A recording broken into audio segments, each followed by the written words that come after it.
I decided, what the heck, let me go for the toughest text.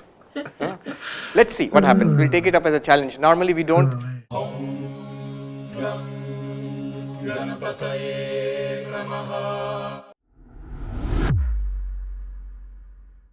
Namaste, world raisers. Sabine and Roger here, and today we're going to watch Who Am I as per Mandukya Upanishad by Swami Sarvapriyananda. Yeah, I can't wait for this. We got a ton of requests. So without further ado, let's dive right into it. Good evening, and I'm back again, this time with a very different subject. The subject today is this most ancient of questions, who am I? And we will investigate this subject, this question, in the light of the Upanishads this evening and tomorrow again at the same time. So this is the question we will be looking at.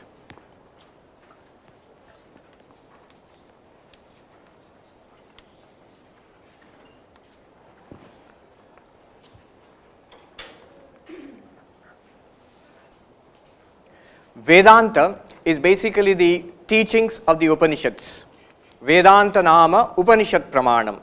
The definition of Vedanta is the philosophy based on the teachings of the Upanishads is Vedanta.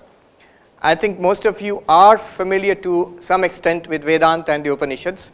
The Upanishads present the highest philosophical teachings of the Vedas.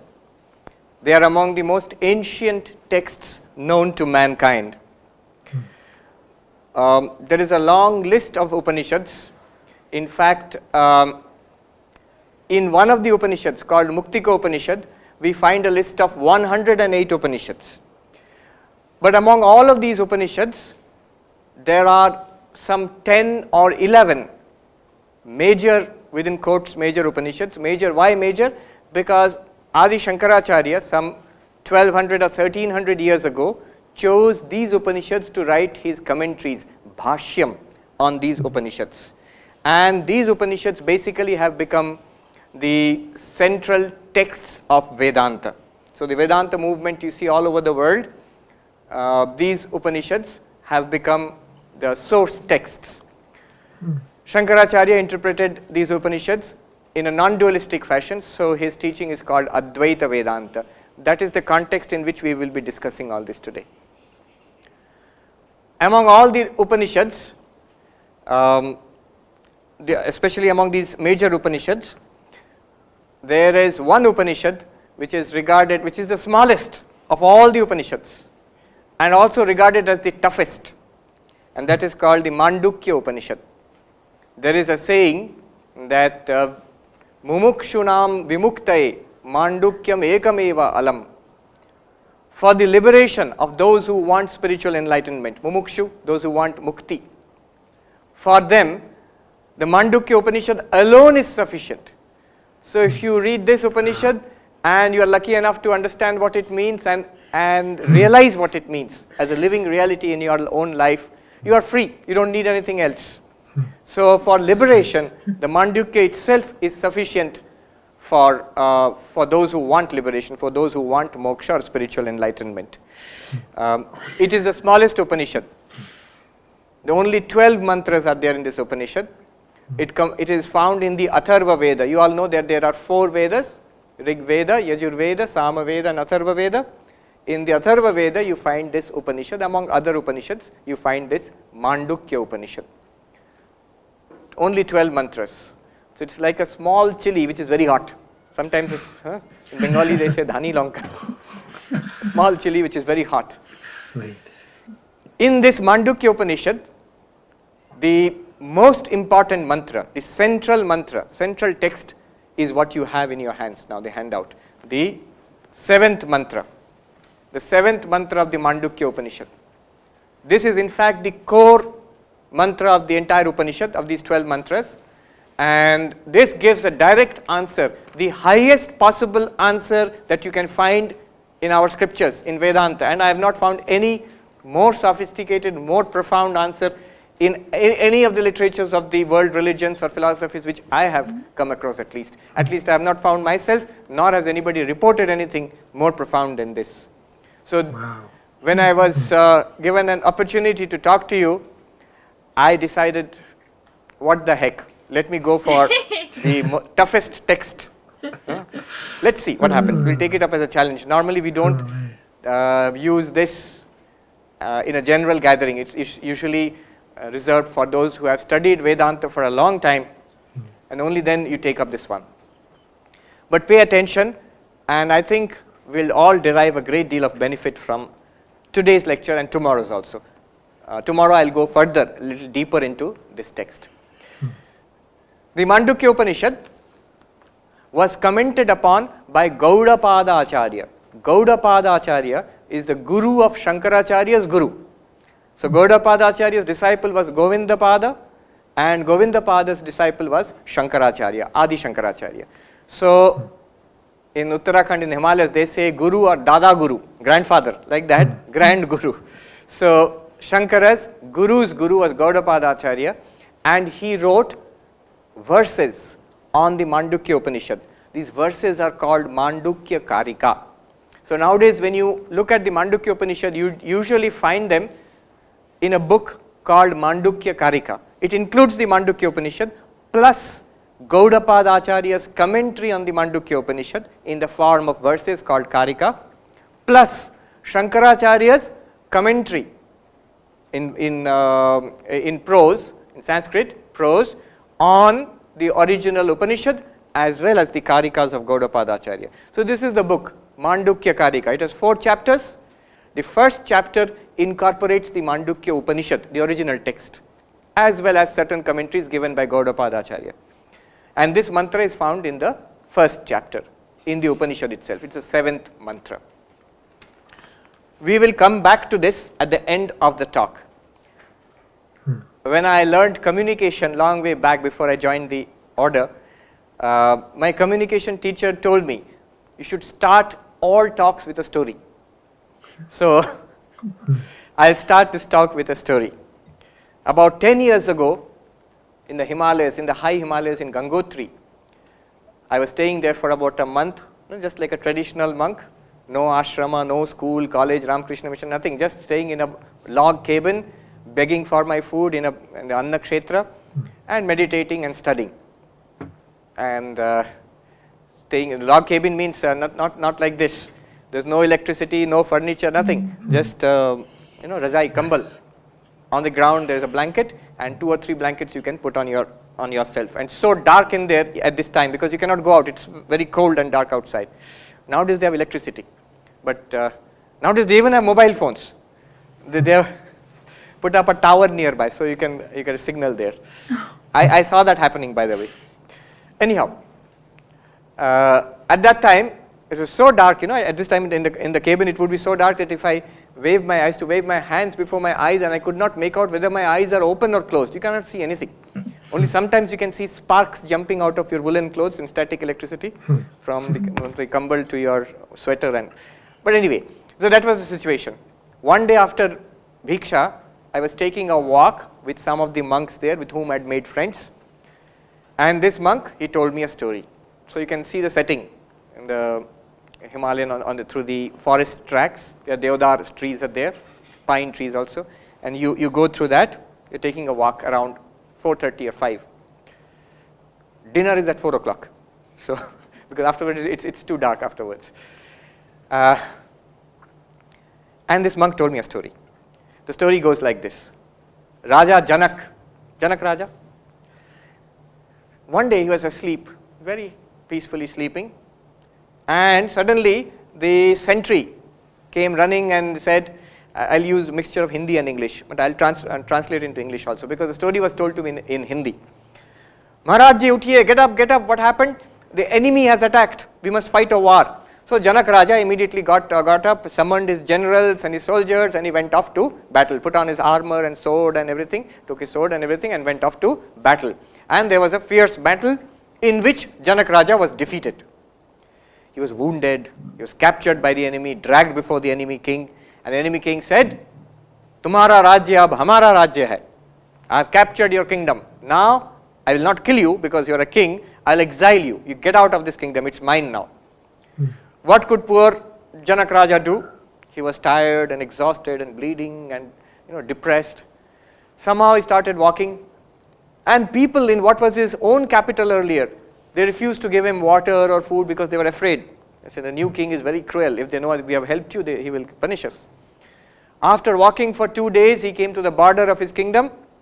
Then he crossed the border to the next kingdom, and he found food was being served to poor people, beggars. So there was a long line, and I think they were serving rice or khichdi or something, and a big handa was there. So he joined that line, and as he advanced in the queue, when he came up to the place where it was being served, at that time it was finished, no more food. And he could not take it anymore, he was feeling terribly depressed and tired and exhausted and in pain. And that person who was giving food, he said, just this torch which is lying at the bottom of the handa, that is there, I'll give it to you if you want it. He said, okay, give me that. And he gave him a bowl, filled that starch in there and gave it to him. Before he could lift it, trembling to his lips, a kite, cheel, was circling up there. It dived and hit that bowl, knocked it out of his hands, and that bowl went rolling in the dust, and whatever was there was spilled in the dust, and Janak Raja could not take it anymore. He was so overcome with misery and sadness, he fell down on the ground. Ha ha kar karte hue, as he said. The sadhu, ha ha kar karte hue. Ha ha kar in Sanskrit, ha kar, Hindi ha kar, not English ha ha. So it means just the opposite. And when he was crying, alas, suddenly he heard a voice, Maharaj ji, kya hua? What happened, sir? And he woke up, his chest pounding, covered in sweat, sitting on the bed. And the sentry has come, Maharaj, you shouted, what happened? So it was a dream. The whole thing was a dream, a nightmare. Nothing has happened. But because Janak Raja was very, he had a very analytical mind. So he looked up and he said, wo sach ya ye sach? Is that true or is this true? Is that dream true or is this waking world, is it true? Wo sach ya ye sach? Sentry was taken aback. What is this? He called the minister. Sir, what is wrong? Wo sach ya ye sach? They called the queen. The queen thought, this old man, what has happened to you? His wife came, what happened to you? Wo sach ya ye sach? There's only one thing he's saying. Wo sach ya ye sach? Nobody could understand this. Next day in the morning, in the marketplace, it's already problems. People are talking in hush hush. And Ashtavakra Muni, the great Jnani, he's walking, he has come to the city, and he heard this is what is happening. Now he was a Jnani, so he knew what has happened. He decided, I will go and visit Janak Raja. And he went to the court, and he asked Janak Raja, kaise hain? Maharaj ji, how are you? And Raja said, wo sach hai, ye sach. That's what he's doing all day, sitting in the court, surrounded by the queen and the ministers and the army and the generals and everything. And I'm sort of imagining, this is not part of the story, but I'm imagining, the officers coming with files, please sign, wo sach ya ye sach. No work is getting done. When he said this to Ashtavakra Muni, same thing, wo sach ya ye sach. Now Ashtavakra Muni knows what he's referring to. So he said, Janak Raja, when you were rolling in the dust, bleeding, tired, defeated, depressed, crying on that ground, what he is referring to only Janak Raja knows and he knows. Nobody else understands. What is this defeat and all this? At that time, was all this there? Your power, your wealth, your queen, your generals, your minister, all these things were there or not? Janak Raja said, no, none of this was there. Only defeat and depression and sadness and misery. And now you're sitting here in the court, surrounded by your courtiers and all this power and wealth. That defeat, that depression, those wounds, that terrible situation, is it here? The king said, no, it's not here. Na, yahan to nahi hai wo. Then Ashtavakra Muni said, to Raja, na ye sach, na wo sach. Neither this is true, nor that is true. This was not there in that terrible dream. And today you are in this situation, you are calling it a dream, that is not here. Then Janak Raja was shocked. The next question which would come to all of us, he's saying, तो कुछ भी सच नहीं, is it nothing true then? Then the Muni said, जब वो आप वहाँ पर थे, on that battlefield, on that place where you were rolling in the dust, defeated, crying, were you there or not? तब वहाँ आप थे या नहीं? Did you see that or not? Yes, I was there. I saw that. That may be false, but I have experienced it. It may be false. I woke up and I say it is false, but I have experienced it. Or इधर आप, where you are now sitting in the court, इधर भी आप है कि नहीं? Are you sitting here and experiencing this or not? He says, yes, I am experiencing it. तो राजा, न ये सच, न वो सच, but तुम ही सच. Neither that is true, nor this is true, but you the witness of both situations. You alone are the truth. This is a story.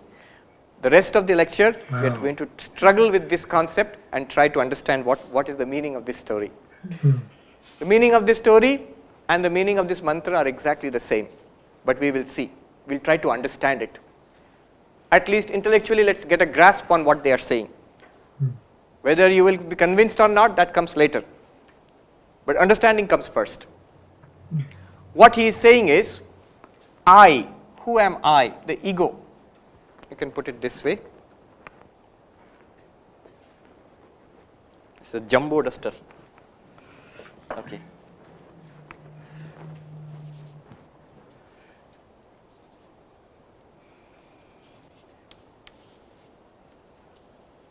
You can call it the knower also.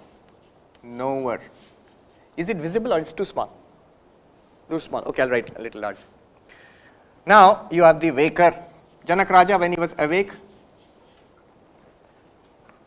you all of us, we are the waker now. We are in the waking state, hopefully. Some may be drifting off.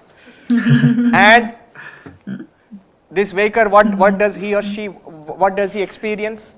The world, the waking world.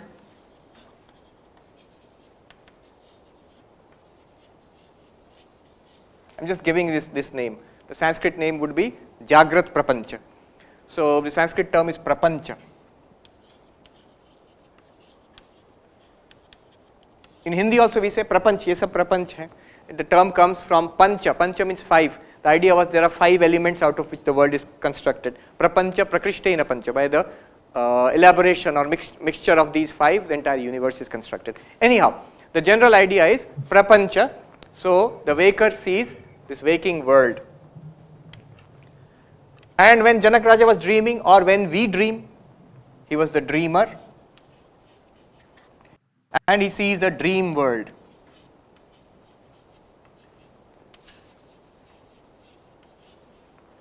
And there is another state which we all go through, where we are neither awake nor dreaming, absolutely in deep sleep. No dreams are there. Even modern science accepts it. Neuroscience also says that's dreamless sleep. One is REM sleep, you could talk about rapid eye movement sleep, another one is dreamless sleep. So this dreamless sleep, we can call it the sleeper, not the railway sleeper, there's a sleeper, the one who is in deep sleep. And we cannot say a sleep world, we can say a sleep world would be sleep blankness. What do we experience in deep sleep? Nothing, just blankness. Even I am sleeping, that kind of a thought also is there, no thought at all. So we can call it a sleep blankness.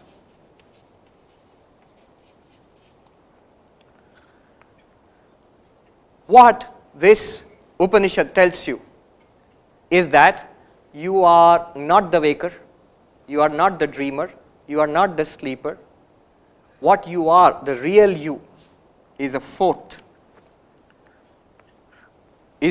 state, which is called Turiyam or Turiya. Now don't be scared about this term. Turiya simply means number 4. That's all. Turiya means 4. Chaturtham. The mantra here does not use the word Turiyam. That word was introduced later by Gaudapada Acharya in his commentaries. But the word mantra uses the word, if you will notice, Chaturtham, 4th. And Turiyam. This is all that the mantra is trying to tell you. All that Ashtavakra Muni was trying to tell Janak Raja. That what you saw, the defeated Janak Raja, in the world where he was defeated, he was expelled from his kingdom, he was suffering in the neighborhood kingdom and lying on the ground, and all the circumstances of that world, the dream world, and he who was dreaming there. Both are not real. But there is a fourth one who was watching that. Right now, you are the waker, I am the waker. This is not our real nature, but there is a fourth one who is watching this waker and the waking state, illumining both. And similarly in dream state. This is the basic idea. I will explain it with the help of an example. What is the reality? The reality or the real you, answer to this question is, who am I? According to this mantra is, you are this Turiya, the fourth. It's like roll number 1, roll number 2, roll number 3 and roll number 4. The Upanishad begins with this statement, Soyam Atma Chatushpat. Who am I? You have 4 aspects. You have 4 aspects. The Upanishad begins in the first mantra. The 4 aspects are these 4. Among these 4 aspects, 3 are false, 1 alone is real. 3 are false, 1 alone is real. Now the interesting thing is, the Upanishad says this is real, this is who you are, the answer to the question who am I. But we are not aware of anything like this. If you talk about the waker and the waking world, we are aware of that. This is what we know, what we are right now experiencing. You are the waker, Mr. or Mrs. so-and-so or Miss so-and-so or Swami so-and-so experiencing this classroom. This is the waker experiencing a waking world. This is what this is. And when tonight I'll go and sleep and dream, I have certain experiences. I will be in that dream also. Then I am the dreamer, I am experiencing a dream world. And when I go into deep sleep, blankness, nothing, absolute blankness. There you can call it the sleeper and experiencing a sleep blankness. Remember, the sleeper, for example, in the sleep world, there is no external world, no physical body, no mind, nothing, just blankness. That is from a subjective point of view. Be careful, this is your own experience. This is not an objective experience. For example, I remember once one Swami was talking about it and he is saying in the deep sleep, which is called the Sushupti. In deep sleep, there is no experience of the world, there is no body, no mind, only a blankness. Then somebody in the audience asked, what do you mean there is no body and mind? In the mosquito net, under that we can see the fellow is sleeping. 80 or 90 kilos, nicely snoring. How come there is no body, you are saying? From objectively from your point of view, but you look at it from the person's point of view, who is asking this question, who am I? From his own experience, your own experience, in the deep sleep, daily we experience this. That no experience of world, no experience of body, no experience of mind also. Even the thought, I am sleeping, that's not there. If you say, I am sleeping, then you are not sleeping. It's not deep sleep. So that state we all experience. And apart from it, they talk about a Turiya or Turiyam, whichever. The fourth. How ought we to understand this? These 3 we can understand, but this one is not very clear. What is this one?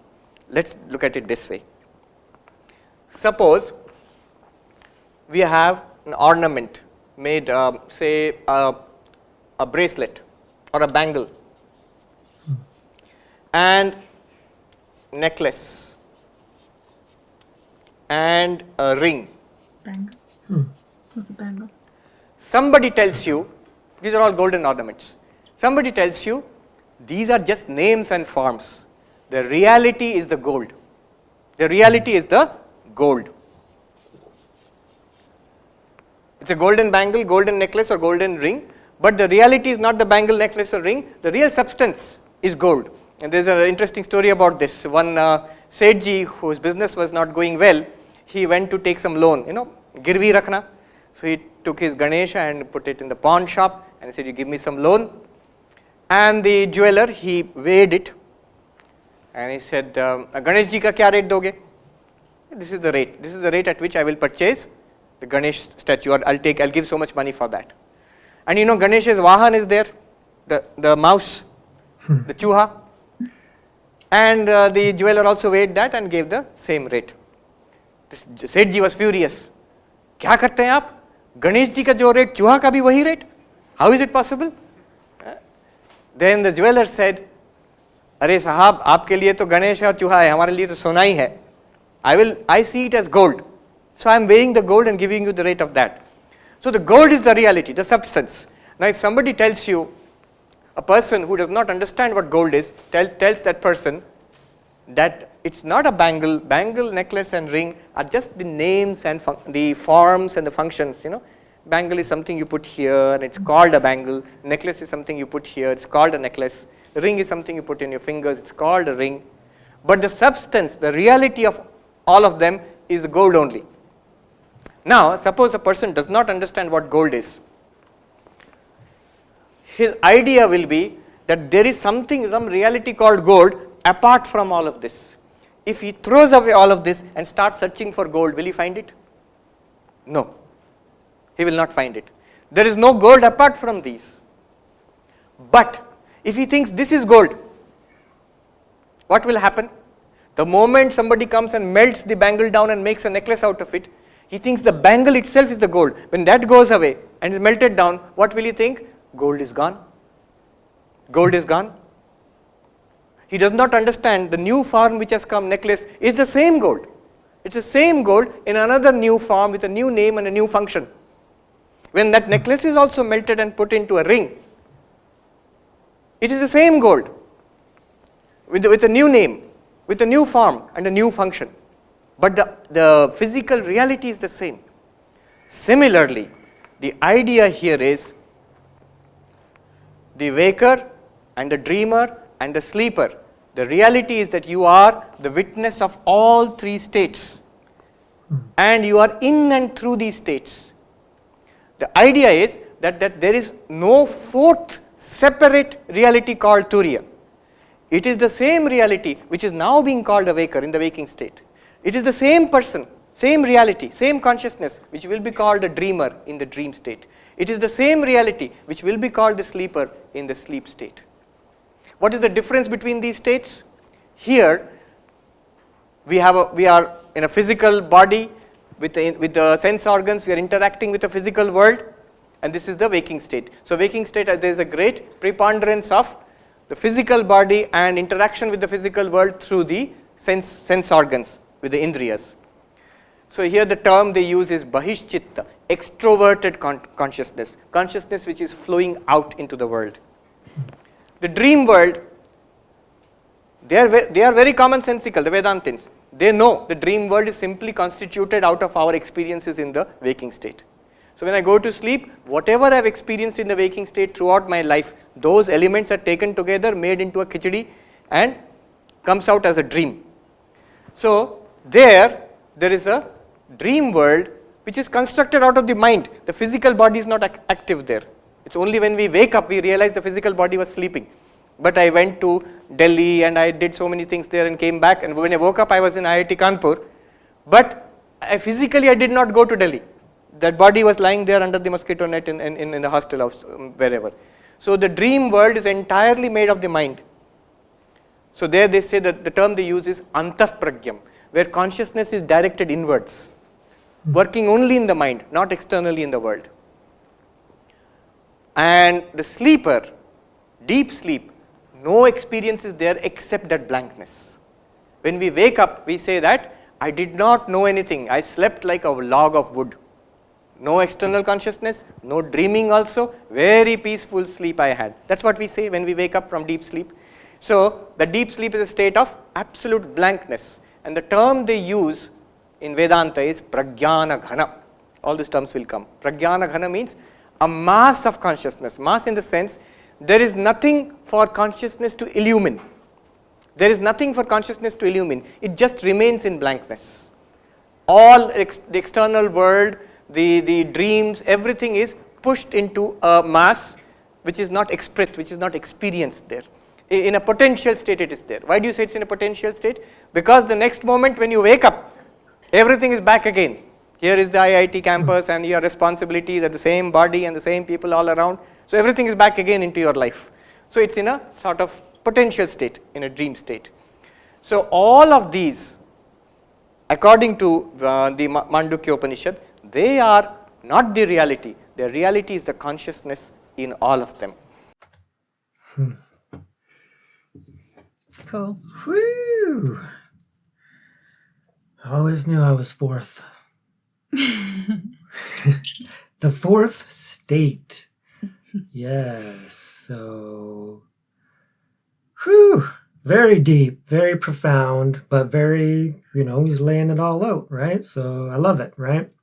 So yeah, the waking state, the dream world, deep sleep, just blank. But, what is it that's experiencing all that, or where is that all coming from? So yeah, can't wait to find out more on part 2.